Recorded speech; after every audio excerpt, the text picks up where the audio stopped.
أعوذ بالله من الشيطان الرجيم بسم الله الرحمن الرحيم وقل رب أدخلني مدخل صدق وأخرجني مخرج صدق واجعل لي من لدنك سلطانا نصيرا وقل جاء الحق وزهق الباطل إن الباطل كان زهوقا وننزل من القرآن ما هو شفاء ورحمة للمؤمنين ولا يزيد الظالمين إلا خسارا وإذا أنعمنا على الإنسان أعرض ونأى بجانبه وإذا مسه الشر كان يئوسا قل كل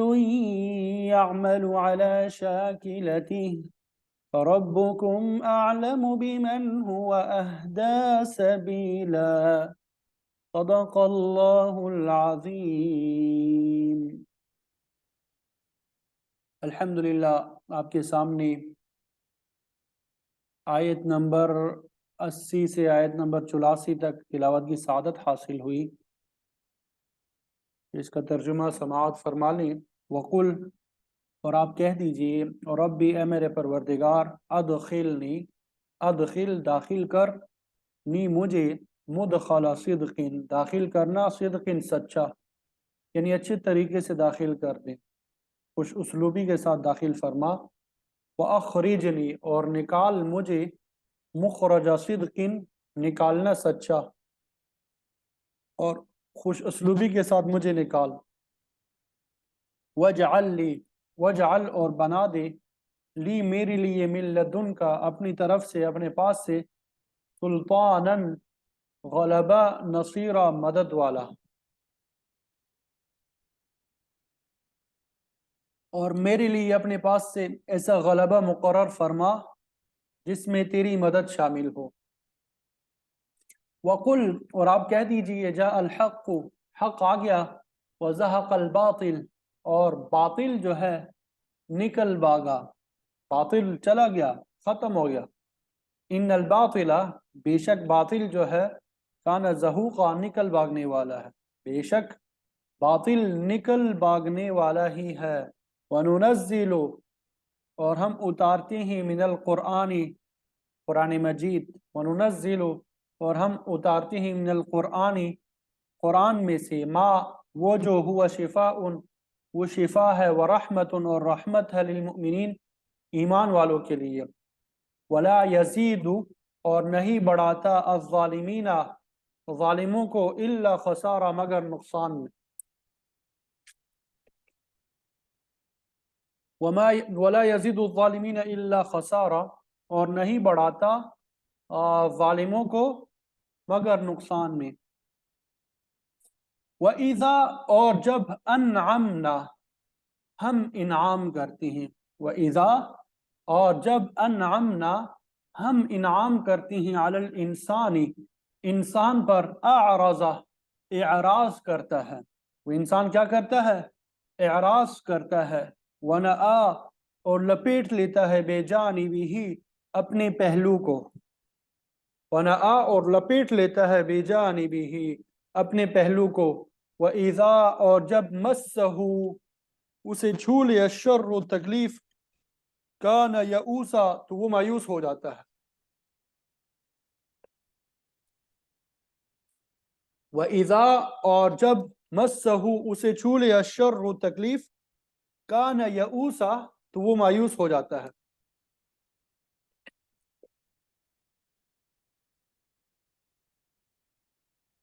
قل کہہ دیجئے، کل ہر ایک، یعمل عمل کر رہا ہے، عمل کرتا ہے، علی شاکلتہ اپنے انداز پر، فربکم تو تمہارا رب جو ہے، اعلم زیادہ جانتا ہے، تو تمہارا رب زیادہ جانتا ہے، بمن اسے جو، ہوا اہدا وہ زیادہ رہنمائی والا ہے، سبیلا راستے کی، بمن اسے جو، ہوا اہدا وہ زیادہ رہنمائی والا ہے، سبیلا راستے کی، یعنی آپ فرما دیجئے کہ ہر شخص اپنے اپنے انداز میں عمل کر رہا ہے، تو تمہارا رب زیادہ جانتا ہے کہ کس نے سیدھا راستہ پا لیا ہے۔ تمہارا رب زیادہ جانتا ہے کہ کس نے سیدھا راستہ پا لیا ہے، سیدھا راستہ اپنا لیا ہے۔ بات سمجھ آ گئی؟ تو یہ ان آیات کا ترجمہ تھا جو آپ کے سامنے بیان کر دیا۔ امید کرتا ہوں کہ ترجمے کی سمجھ آ گئی ہوگی۔ اب تفسیر کی طرف آتے ہیں۔ آیت نمبر 79 جو ہے، ہم نے نافلۃ لک یہاں تک تفسیر بیان کر دی تھی۔ عسیٰ ان یبعثک ربک، اس کی تفسیر رہ گئی تھی، تو پہلے اس کی تفسیر بیان کریں گے، پھر آگے اگلی آیات کی تفسیر آپ کے سامنے ذکر کریں گے۔ عسیٰ ان یبعثک ربک مقاما محمودا، امید ہے کہ آپ کا پروردگار آپ کو مقام محمود، تعریفوں والے مقام پہ کھڑا کر دے گا۔ مقام محمود کا ذکر احادیث میں کثرت سے آیا ہے۔ یہ وہ جگہ ہے جسے شفاعت کبریٰ کا مقام بھی کہا جاتا ہے، جسے شفاعت کبریٰ کا مقام بھی کہا جاتا ہے۔ حشر کے میدان میں لوگ پریشانی کے عالم میں مبتلا ہوں گے، ہر شخص اپنے پسینے میں ڈوبا ہوا ہوگا۔ لوگ چاہیں گے کہ اللہ تعالیٰ حساب کتاب شروع کرے تاکہ اس تلخی سے وہ چھٹکارا پا سکے۔ اس کام کی سفارش کے لیے لوگ مختلف انبیاء کے پاس جائیں گے کہ آپ اللہ کے ہاں سفارش کر کے حساب کتاب شروع کرا دیں، لیکن ہر کوئی جواب دے دے گا اذهبوا الی غیری، کسی دوسرے کے پاس جاؤ میرے علاوہ۔ تو پھر آخر لوگ آپ صلی اللہ علیہ وسلم کی خدمت میں حاضر ہوں گے، جو اس کام کا بیڑا اٹھانے پہ تیار ہو جائیں گے۔ آپ مقام محمود پہ سجدہ ریز ہو جائیں گے۔ بعض روایات کے مطابق آپ 1 ہفتہ اور بعض کے مطابق 2 ہفتے تک مسلسل سجدے میں پڑے رہیں گے۔ بعض تفسیری روایات میں 10 سال کا ذکر بھی آتا ہے۔ تو بہرحال اس عرصے میں آپ اللہ تعالیٰ کی ایسے کلمات کے ساتھ تعریف اور توصیف بیان کریں گے جو اللہ تعالیٰ اس وقت آپ کو الہام کرے گا۔ پھر اللہ تعالیٰ فرمائے گا ارفع رأسک یا محمد، اے محمد اپنا سر اٹھائیے، آپ سفارش کریں، آپ کی سفارش قبول کی جائے گی، آپ سوال کریں، آپ کو دیا جائے گا۔ تو یہی شفاعت کبریٰ ہے جو پوری مخلوق میں آپ کے حصے میں آئے گی۔ بعض محدثین فرماتے ہیں کہ آپ صلی اللہ علیہ وسلم امت کے حق میں بار بار سجدہ ریز ہو کے سفارش پیش کریں گے، اور اللہ تعالیٰ آپ کی سفارش قبول کرتا رہے گا، لوگ عذاب سے نکلتے رہیں گے۔ تو بہرحال اسی مقام کے بارے میں یہاں اشارہ ہے کہ امید ہے اللہ تعالیٰ آپ کو مقام محمود پہ کھڑا کرے گا، لہذا اسی انعام کے شکریہ کے طور پہ آپ رات کی نماز یعنی تہجد ادا کریں۔ مفسرین کرام نماز تہجد کی ایک اور حکمت بھی بیان کرتے ہیں، وہ یہ کہ اس کے ذریعے انسان کے نفس کی اصلاح ہوتی ہے، اس کے ذریعے انسان کے نفس کی اصلاح ہوتی ہے۔ جب تک اصلاح نفس نہ ہو اللہ تعالیٰ کے ساتھ تعلقات صحیح نہیں ہو سکتے، اور نہ ہی ایسا شخص دنیا کے اجتماعی نظام کو ٹھیک کر سکتا ہے۔ نماز تہجد تربیت کا پہلا مرحلہ ہے۔ صحابہ یہ تربیت مکمل کر کے ہی دنیا کی فرمان روائی کے لیے نکلتے تھے۔ اگر تعلق باللہ درست نہیں ہے تو اجتماعی نظام میں خود غرضی، ظلم، فتنہ اور فساد کے علاوہ اور کیا ہو سکتا ہے؟ لوگ مادی اعتبار سے کتنی بھی ترقی کر جائیں، حتیٰ کہ دوسرے سیاروں تک پہنچ جائے، مگر اصلاح نفس کے بغیر کوئی بھی درست طریقے پہ کام نہیں کر سکتا۔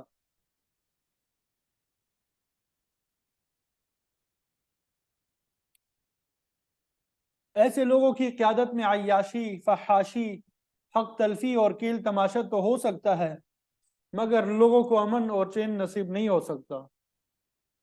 اس کام کے لیے اصلاح نفس کی تربیت حاصل کرنا ہوگی۔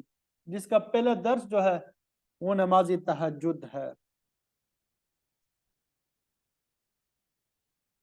پھر آگے فرمایا وَقُلْ رَبِّ أَدْخِلْنِي مُدْخَلَ صِدْقٍ۔ پہلی آیت میں اللہ تعالیٰ نے مکہ سے مدینہ کی طرف ہجرت کا اشارہ کر دیا ہے۔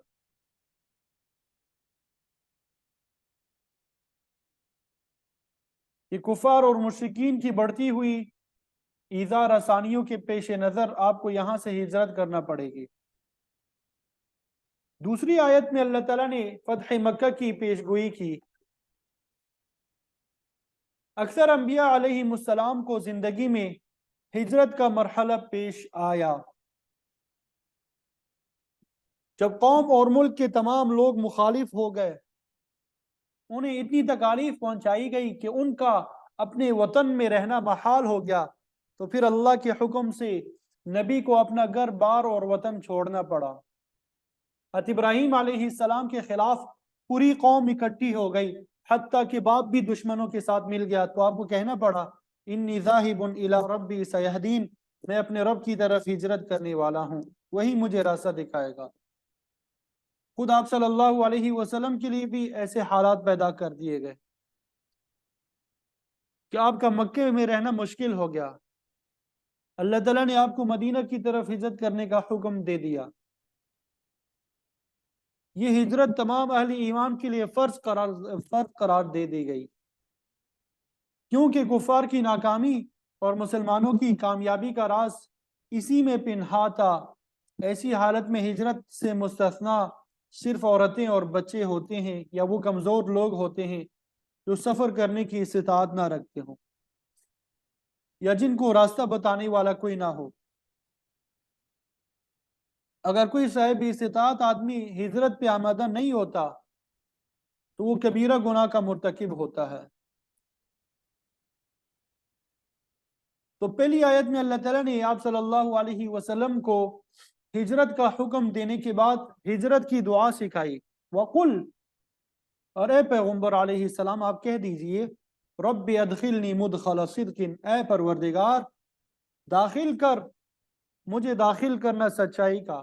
یہ اس آیت کا عام مفہوم ہے، مطلب یہ کہ مولا کریم جائے ہجرت یعنی مدینہ منورہ میں مجھے سچائی کے ساتھ داخل فرما۔ وَأَخْرِجْنِي مُخْرَجَ صِدْقٍ، اور نکال مجھے سچائی کے ساتھ نکالنا، یعنی مکہ مکرمہ سے میرا خروج بھی سچائی کے ساتھ ہو۔ سچائی کے ساتھ داخل ہونے کا مطلب یہ ہے کہ ہم ہجرت کر کے جہاں جا رہے ہیں وہاں حق اور صداقت کا بول بالا ہو، حق اور صداقت ہی کو برتری حاصل ہو۔ اسی طرح جس شہر سے ہم رخصت ہو رہے ہیں وہاں سے ہمارا خروج عزت اور آبرو کے ساتھ ہو۔ دشمن چونکہ بے آبروئی پہ تلے ہوئے تھے، جان کے در پہ تھے، اس لیے اللہ تعالیٰ نے یہ دعا سکھلائی کہ مکہ سے نکلتے وقت ہمیں کسی پریشانی کا سامنا نہ کرنا پڑے، بلکہ اپنی حفاظت میں ہمیں امن اور سکون کے ساتھ نکال لے۔ اس مقام پر بعض مفسرین نے دخول اور خروج کے بعض دیگر معنی بھی کیے ہیں۔ مثلا امام بیضاوی رحمۃ اللہ علیہ نے اس ہجرت کو آخرت کی زندگی پہ محمول کیا اور دعا کا یہ معنی کیا کہ اے پروردگار جب موت دے تو مجھے قبر میں سچائی کے ساتھ داخل کرنا، اور جب قیامت کو دوبارہ زندہ کرے تو اسی قبر سے نہایت عزت اور آبرو کے ساتھ نکالنا۔ تو خروج سے مراد اس دنیا سے خروج اور دخول سے مراد جنت کا داخلہ بھی ہو سکتا ہے۔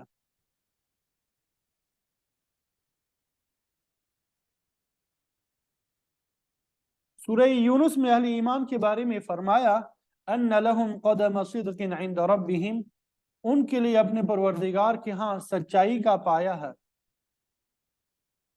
سورہ قمر میں بھی فی مقعد صدق عند ملیک مقتدر، کہ وہ بڑے طاقتور بادشاہ یعنی رب العالمین کے پاس نہایت عزت اور احترام کی جگہوں پہ بیٹھیں گے۔ اس دنیا سے سچائی کے ساتھ نکلنے سے مراد یہ ہے کہ انسان ایمان، نیکی، اطاعت، حق کی بلندی اور برتری کے ساتھ اس دنیا سے رخصت ہو۔ انسان کا ہر قول، انسان کا ہر فعل اور ہر کوشش حق کی سربلندی کے لیے قبول وقف ہو۔ اس کے برخلاف برائی کے ساتھ نکلنے کا مطلب یہ ہے کہ انسان زندگی بھر کفر، شرک اور معاصی میں پھنسا رہے اور اسی پہ اسے موت آ جائے، اس کی ساری کاوش برائی اور باطل کے لیے ہوتی رہی ہو، تو یہ نکلنا اس کے حق میں ہرگز مفید نہیں ہے، یہ نکلنا اس کے حق میں ہرگز مفید نہیں ہوگا۔ تو اللہ تعالیٰ نے یہی دعا سکھائی کہ دنیا سے رخصت ہوتے وقت ہمیں حق اور صداقت کی حمایت میں رخصت کرنا، تاکہ ہمارا دامن جو ہے کفر، شرک اور معصیت سے پاک ہو۔ مفسرین فرماتے ہیں کہ اس آیت سے فتح مکہ کا اشارہ بھی ملتا ہے، اور آیت کا مطلب یہ ہے کہ اے پروردگار، ہمیں ہجرت کے لیے مکہ مکرمہ سے حق و صداقت کے ساتھ نکال، اور پھر ہمیں عزت اور آبرو کے ساتھ دوبارہ اسی مکہ مکرمہ میں داخل فرما۔ چنانچہ فتح مکہ کے موقع پہ ایسے ہی ہوا، 10,000 قدسیوں کی یہ جماعت نہایت امن اور سلامتی کے ساتھ فتح کا پرچم لہراتی ہوئی مکہ میں داخل ہوئی۔ مکے کی طرف جاتے وقت آپ صلی اللہ علیہ وسلم سواری پہ سوار تھے، سر پہ خود پہن رکھا تھا۔ شہر میں داخل ہوئے تو آپ نے خود اتار دیا اور سر پہ پگڑی پہن لی۔ اللہ تعالیٰ نے آپ کو نہایت عزت اور وقار کے ساتھ مکہ معظمہ میں داخل کیا۔ مکہ میں صحابہ کا داخلہ 3 اطراف سے ہوا۔ آپ نے حضرت خالد بن ولید کو داہنے پہلو پہ رکھا، زبیر بن عوام کو بائیں پہلو پہ، اور ابو عبیدہ کو پیادے پہ مقرر کیا۔ آپ نے حکم دیا کہ قریش میں سے جو بھی مزاحمت کرے اسے کاٹ کے رکھ دے۔ تو خالد بن ولید رضی اللہ تعالیٰ عنہ والے راستے میں تھوڑی سی مزاحمت ہوئی، لیکن وہ جلد ہی ختم ہو گئی۔ آپ امن اور امان کے ساتھ مکہ میں داخل ہوئے۔ آپ صلی اللہ علیہ وسلم نے انصار کو کوہ صفا پہ ملنے کی ہدایت فرمائی تھی۔ یہ وہی مقام ہے جہاں پر آپ نے حق کا اولین اعلان فرمایا تھا۔ آپ کی آواز پر 40 آدمی اکٹھے ہوئے تھے۔ جب آپ نے توحید کی دعوت پیش کی تو ابو لہب نے آپ کو گالیاں دی تھی، آپ کو پتھر مارے تھے۔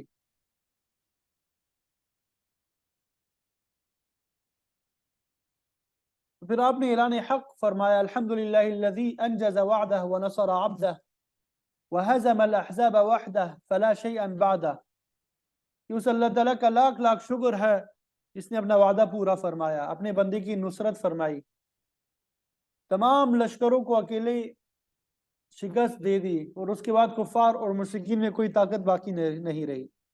آپ نے یہ بھی فرمایا کہ اللہ کے علاوہ کوئی معبود نہیں ہے، وہ وحدہ لا شریک ہے۔ تو بہرحال یہ اس دعا کی قبولیت تھی کہ اللہ تعالیٰ نے آپ صلی اللہ علیہ وسلم کو مکہ سے بھی اطمینان کے ساتھ نکالا۔ مشرکین نے آپ کے قتل کا منصوبہ بنایا تھا، مگر اللہ تعالیٰ نے آپ کی حفاظت جو ہے مکان میں بھی کی اور راستے میں بھی آپ کو محفوظ اور مامون رکھا۔ مدینہ میں آپ کا داخلہ جو ہے بڑے عزت اور احترام کے ساتھ ہوا۔ پھر اللہ تعالیٰ نے آپ کو دورہ مکہ میں شان اور شوکت کے ساتھ داخل فرمایا۔ اس وقت تو لوگ اس دعا کو صرف خوش فہمی پہ محمول کرتے تھے، مگر 9-10 سال کے قلیل عرصے میں اللہ تعالیٰ نے اسے حقیقت میں تبدیل کر دیا۔ مکے سے خروج اور پھر داخلے کی دعا کے ساتھ اللہ تعالیٰ نے آپ صلی اللہ علیہ وسلم کی زبان سے یہ دعا بھی کہلوائی، وَاجْعَلْ لِي مِن لَّدُنْكَ سُلْطَانًا نَصِيرًا، اور بنا دے میرے لیے اپنی طرف سے ایک غلبہ، حکومت یا تسلط جو مددگار ہو۔ مطلب یہ کہ مولا کریم مجھے ایسا غلبہ عطا فرما جس کے ساتھ تیری مدد شامل حال ہو، حق کو برتری نصیب ہو، اور مخالفین حق ذلیل اور خوار ہو کے رہ جائے۔ ظاہر ہے کہ اس سے مراد اسلام کا ظاہری غلبہ ہے، کیونکہ دنیا میں کوئی قانون اس وقت تک نافذ العمل نہیں ہو سکتا جب تک اس کے پیچھے قوت نافذہ موجود نہ ہو۔ ایک روایت میں آتا ہے ان اللہ لیضع بالسلطان ما لم یضع بالقرآن، کہ اللہ تعالیٰ حاکم عادل کے ذریعے وہ نتیجہ برآمد کر دیتا ہے جو صرف قرآن سے حاصل نہیں ہوتا۔ قرآن تو قانون کی کتاب ہے، مگر اسے جاری کرنے کے لیے جماعت اور امیر جماعت کی ضرورت ہے، جس کے لیے آپ صلی اللہ علیہ وسلم سے دعا کرائی جا رہی ہے۔ چنانچہ اللہ تعالیٰ نے آپ کی یہ دعا بھی قبول فرمائی۔ صحابہ کی جماعت پیدا ہوئی جو خود بھی قانون خداوندی پہ عمل پیرا ہوئی، دوسروں سے بھی پابندی کرانے کا بیڑا اٹھایا۔ آپ صلی اللہ علیہ وسلم کی قیادت میں اسی جماعت نے کلمہ حق بلند کیا۔ جب آپ اس دنیا سے رخصت ہوئے تو آپ کے خلفۂ راشدین نے اس مشن کو آگے بڑھایا۔ تو بہرحال یہاں پہ سلطان نصیر کی دعا فرمائی جس کے ذریعے اقامت نظام حق کا فریضہ بھی ادا کیا جا سکے۔ اسلام کے ابتدائی دور میں اسلام کو صحابہ جیسی جماعت نصیب ہو گئی جنہوں نے اسلام کے نظام عادل کو نافذ کر کے دکھایا، مگر افسوس کا مقام ہے کہ تاتاریوں کے حملے کے بعد اہل اسلام کی جمعیت ختم ہو کے پوری امت مسلمہ جو ہے انحطاط کا شکار ہو چکی۔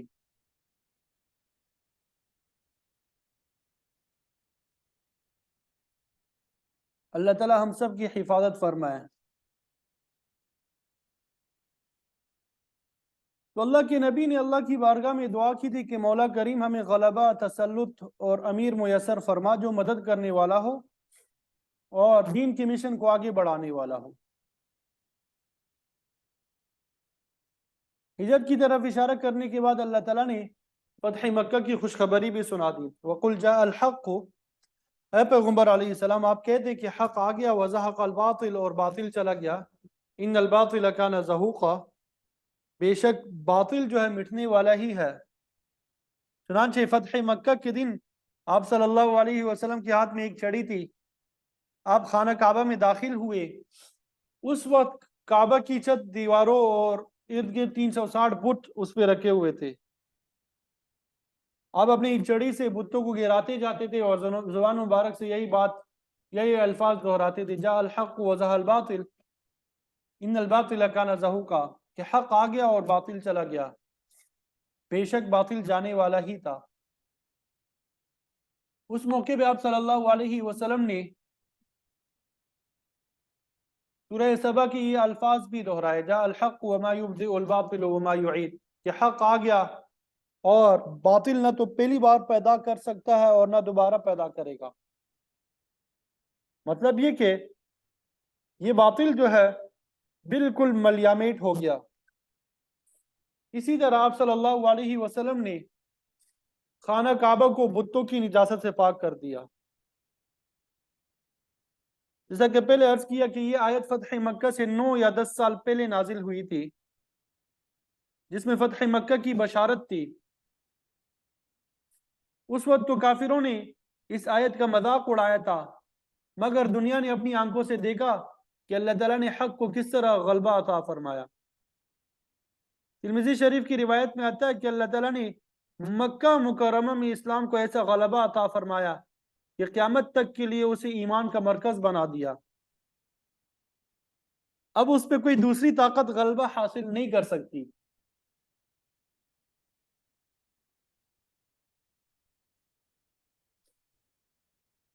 دراصل بیت اللہ شریف کو یہ شرف تو حضرت ابراہیم علیہ السلام کے زمانے میں ہی حاصل ہو گیا تھا، مگر درمیان میں 400-500 سال کا عرصہ یہ ارض مقدس پھر شرک کا گڑھ بنی رہی۔ اب اللہ تعالیٰ نے آپ صلی اللہ علیہ وسلم کے دست مبارک سے اسے پاک صاف کیا، اب قیامت تک اس کے تقدس میں فرق نہیں آئے گا، اور یہ حرم مرکز ایمان اور مرکز توحید کے طور پہ قائم اور دائم رہے گا۔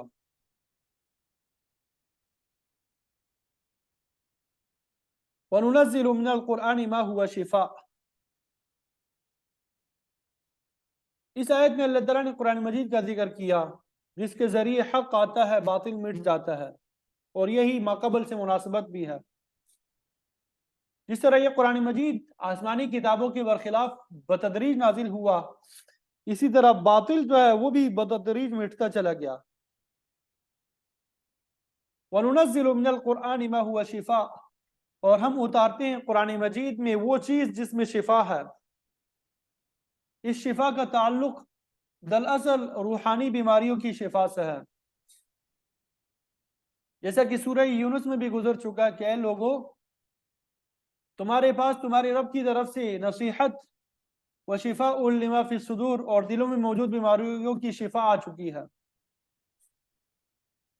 اگرچہ قرآن مجید دوسرے درجے میں بسا اوقات ظاہری بیماریوں کے لیے بھی شفا بن جاتا ہے، مگر اصلاً اس کی شفا جو ہے روحانی لوگوں کے لیے ہی ہے۔ جب بھی قرآنی آیات نازل ہوتی ہے تو وہ روحانی بیماریوں کی شفا کا سبب بنتی ہے۔ امام رازی رحمۃ اللہ علیہ فرماتے ہیں کہ روحانی بیماریوں کا تعلق عقیدے، اخلاق اور اعمال سے ہوتا ہے۔ قرآن مجید سب سے پہلے باطل عقیدے کی اصلاح کرتا ہے۔ کفر، شرک، منافقت، الحاد، شک وغیرہ یہ ایسی روحانی بیماریاں ہیں جن کا اثر انسان کی روح، قلب، جان اور دماغ پہ پڑتا ہے۔ گندا عقیدہ انسان کے دل اور دماغ کو ناپاک کر دیتا ہے اور انسان کی فکر بھی نجس ہو جاتی ہے، اور اسی گندی فکر کی بنا پہ اللہ تعالیٰ نے فرمایا انما المشرکون نجس، کہ بے شک مشرک لوگ ناپاک ہیں۔ منافقین کے بارے میں فرمایا فزادتہم رجسا الی رجسہم، کہ قرآنی آیات کی وجہ سے ان کی گندگی میں ہی اضافہ ہوتا ہے۔ تو بہرحال اس نجاست سے مراد ظاہری نجاست نہیں بلکہ ان کے نفاق کی گندگی مراد ہے۔ عقیدے جو ہے سچے بھی ہوتے اور باطل بھی، تو مطلب یہ کہ یہ قرآن مجید باطل عقیدے کی روحانی بیماری کے لیے بمنزلہ شفا کا ہے۔ عقیدے کے بعد دوسرے نمبر پہ اخلاقی بیماریاں ہیں جن میں حسد، بغض، کینہ، خیانت، جھوٹ وغیرہ شامل ہے۔ قرآن مجید ان اخلاقی بیماریوں کو بھی شفا بخشتا ہے۔ قرآنی تعلیمات پہ عمل کرنے سے ان تمام قبیح بیماریوں سے نجات حاصل ہو جاتی ہے۔ اس کے بعد تیسرے نمبر پہ وہ روگ ہے جن کا تعلق عمل سے ہے۔ ان بیماریوں میں چوری، قتل، ڈاکہ، اغوا، زنا، کھیل تماشا، عریانی، فحاشی، ظلم، غرور، تکبر، غیر اللہ کی عبادت، رسومات باطلہ وغیرہ آتی ہے۔ قرآن مجید ان تمام برے اعمال کی درستگی کے لیے لائحہ عمل بتاتا ہے، جس پر عمل درآمد سے انسان غلط اعمال کی بیماریوں سے بھی شفا پا جاتا ہے۔ اللہ تعالیٰ کا فرمان ہے اے لوگو، اللہ اور اس کے رسول کی اطاعت اختیار کرو، ان کی نافرمانی کر کے وَلَا تُبْطِلُوا أَعْمَالَكُمْ، اپنے اعمال کو باطل نہ کر لو۔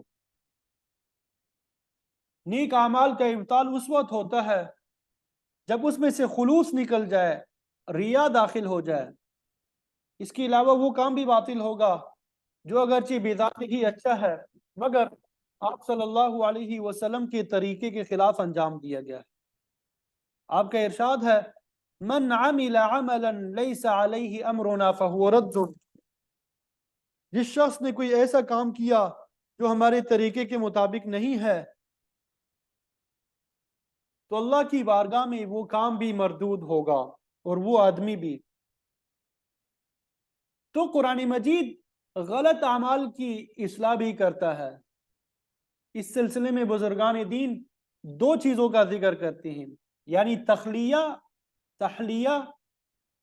اس کا مطلب یہ ہے کہ قرآن مجید تمام باطل عقائد، باطل اخلاق اور باطل اعمال سے انسان کو پاک کرتا ہے۔ اور تحلیہ، ہاں کے ساتھ، تخلیہ خا کے ساتھ ہوتا ہے خالی کرنا، اور تحلیہ آراستہ کرنا۔ تو تخلیہ کا مطلب یہ کہ قرآن مجید انسان کے تمام باطل عقائد، باطل اخلاق اور باطل اعمال سے انسان کو پاک کرتا ہے۔ تحلیہ یعنی صحیح عقائد، صحیح اخلاق اور اعلیٰ اعمال سے مزین کرتا ہے۔ مطلب یہ کہ قرآن مجید گندی اور رذیل باتوں سے انسان کو پاک کرتا ہے اور تمام اچھی صفات کے ساتھ مزین کرتا ہے۔ بزرگان دین فرماتے ہیں کہ یہی قرآن کی شفا ہے۔ جسمانی اور روحانی بیماریوں سے شفا یابی کے لیے ایک چیز قدر مشترک ہے کہ دونوں صورتوں میں پہلے فاسد مادے کو خارج کیا جائے گا تاکہ اس کی جگہ صالح مادہ پیدا ہو کے صحت کامل ہو سکے۔ ڈاکٹر یا حکیم جب بھی کسی جسمانی بیماری کا علاج کرتے ہیں تو پہلے اسے مسہل دیا جاتا ہے جس سے تمام فاسد مادے جو ہے انسانی جسم سے خارج ہو جاتے ہیں۔ یہ مادے کبھی آنتوں کے ذریعے نکالے جاتے ہیں، کبھی مثانی کے ذریعے، کبھی پسینے کے راستے سے اور کبھی بلغم کی صورت میں۔ تو بسا اوقات گندا خون نکالنے کے لیے پچنے وغیرہ بھی لگائے جاتے ہیں۔ جب تمام گندا مواد نکل جاتا ہے تو پھر اس کو ایسی دوائی دی جاتی ہے جس کے ذریعے سے خون، بلغم اور سودا صفرا میں اعتدال قائم ہو کے انسان کے جو اعضاء ہوتے ہیں وہ ٹھیک طور پہ کام کرنے لگتے ہیں۔ تو روحانی عوارض کے علاج کا بھی یہی طریقہ ہے کہ جب تک انسان گندے عقائد، گندے اخلاق اور گندے اعمال سے پاک نہ ہو، اس میں اعلیٰ عقائد، اعلیٰ اخلاق اور اعلیٰ اعمال پیدا نہیں ہو سکتے۔ اسی لیے تمام انبیاء کرام اور بزرگان دین سب سے پہلے عقیدے کی درستگی پہ زور دیتے ہیں۔ جب تک انسان کے دل اور دماغ کو عقیدے کی نجاست سے پاک نہ کیا جائے اس وقت تک صحیح عقیدہ، اعلیٰ اخلاق اور اعمال صالحہ پیدا نہیں ہو سکتے۔ اللہ تعالیٰ نے ایمان یعنی عقیدے کی ہر حالت میں مقدم فرمایا، عقیدے کو ہر حالت میں مقدم کیا۔ سورہ انبیاء میں ہے فَمَن يَعْمَلْ مِنَ الصَّالِحَاتِ وَهُوَ مُؤْمِنٌ فَلَا كُفْرَانَ لِسَعْيِهِ، کہ جس نے کوئی اچھا عمل کیا اس کی ناقدری نہیں کی جائے گی بلکہ اسے قبول کر کے اس کا اچھا بدلہ دیا جائے گا۔ اگر ایمان ہی میں خرابی ہے، اس میں شرک، ریا یا نفاق کی ملاوٹ ہے تو ایسا عمل اللہ تعالیٰ کی بارگاہ میں قبول نہیں ہوگا۔ اسی لیے اللہ تعالیٰ نے ایمان اور عمل صالح کو آپس میں لازم اور ملزوم قرار دیا۔ جگہ جگہ فرمایا ان الذین آمنوا وعملوا الصالحات، بہتر جزا اور اعلیٰ مقام ان لوگوں کے لیے ہے جنہوں نے ایمان اور عقیدے کی درستگی کے ساتھ نیک اعمال انجام دیے۔ انما الاعمال بالنیات، عمل کا مدار نیت پر ہوتا ہے، اور نیت تب درست ہوگی جب ایمان صحیح ہوگا، اور ایمان کی درستگی کا معیار یہ ہے کہ فدعوہ مخلصین لہ الدین، کہ خالص اللہ کی اطاعت کا جذبہ رکھتے ہوئے اللہ تعالیٰ کو پکارو۔ اگر عقیدے اور نیت میں ذرا بھی فتور ہوگا تو ایسا عمل جو ہے بیکار ہوگا، چاہے وہ کتنے ہی بڑا عمل کیوں نہ ہو۔ امام ابوبکر جساس رحمۃ اللہ علیہ فرماتے ہیں کہ جب تک ایمان میں شرک اور نفاق کی ملاوٹ ہوگی انسان میں اخلاص پیدا نہیں ہو سکتا، اور جب تک اخلاص نہیں آئے گا کوئی عمل مقبول نہیں ہوگا۔ قرآن مجید نہ صرف گندے عقائد کی اصلاح چاہتا ہے بلکہ انسانی زندگی کے ہر موڑ پہ پیش آنے والے ہر قسم کے گندے رذائل سے انسان کی مکمل طہارت کا قائل ہے۔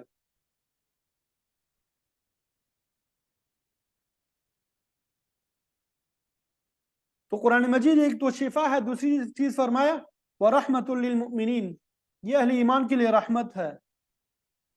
جب انسان صحیح ایمان کے ساتھ اعمال صالحہ کرتا ہے تو پھر اللہ تعالیٰ کی رحمت بھی اس کی طرف متوجہ ہوتی ہے۔ تو یہاں پہ رحمت کا تعلق صرف ایمان والوں کے ساتھ قائم کیا گیا۔ اس میں اشارہ ہے کہ جو لوگ اپنی فطرت سلیمہ کو بگاڑ کے اللہ تعالیٰ کی عطا کردہ صلاحیت ہی کو ختم کرتے ہیں، اس میں قرآن مجید میں ان کے لیے شفا نہیں ہے۔ ایسے لوگوں کے بارے میں فرمایا وَلَا يَزِيدُ الظَّالِمِينَ إِلَّا خَسَارًا، کہ جو لوگ ظلم پہ ڈٹے رہے ان کے حق میں قرآن مجید نقصان ہی میں اضافہ کرے گا۔ ان کے عقیدے میں یہود و نصارہ اور منافقین کی طرح مزید جو ہے بگاڑ پیدا ہوگا، جیسا کہ پہلے آپ کو بتا دیا فَزَادَتْهُمْ رِجْسًا إِلَىٰ رِجْسِهِمْ، ان کی نجاست میں تو اضافہ ہی ہوتا رہے گا۔ تو جب قرآن مجید کی آیت نازل ہوتی ہے تو یہ اہل ایمان کے لیے شفا کا کام دیتی ہے، ان کے دلوں میں سکون پیدا ہوتا ہے، ان میں فضائل کی آمد ہوتی ہے، ان کی روحانیت درجہ کمال تک پہنچ جاتی ہے۔ اسی طرح انسان نیکی اور اچھے اخلاق کے ساتھ مزین ہو جاتا ہے، اور جب یہی آیات ضدی عنادی لوگوں پہ پیش کی جاتی ہے تو ان کی گندگی میں مزید اضافہ ہو جاتا ہے، کفر، شرک اور مخالفت پہ وہ مزید پختہ ہو جاتے ہیں۔ ٹھیک ہے؟ وَإِذَا أَنْعَمْنَا عَلَى الْإِنسَانِ أَعْرَضَ وَنَأَى بِجَانِبِهِ، یہاں سے انشاءاللہ کل پڑھیں گے۔ اللہ تعالیٰ مجھے آپ کو عمل کی توفیق عطا فرمائے۔ وآخر دعوانا الحمد للہ رب العالمین۔